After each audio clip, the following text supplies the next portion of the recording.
في ولاية ميلا.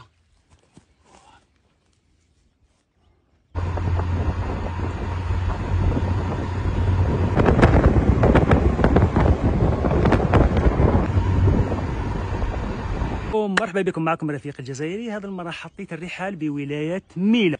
جيت نكتشف 4 مناطق سياحية اللي تميز بها الولاية. كاين 4 مناطق و4 أماكن سياحية اللي تميز بها الولاية، اللي هي قصبة، سد بن هارون، وغرب عشرة، وكذلك المسجد العتيق. السلام عليكم، مرحبا بكم. راني في ولاية ميلا وراني أمام أكبر سد في الجزائر وفي شمال إفريقيا. المهم رانا امام المسجد ابو مهاجر دينار كما راكم تشوفوا، راه في الترميم هنايا، راه نرموا فيه. هذا راه في الترميم هنا كما راكم تشوفوا.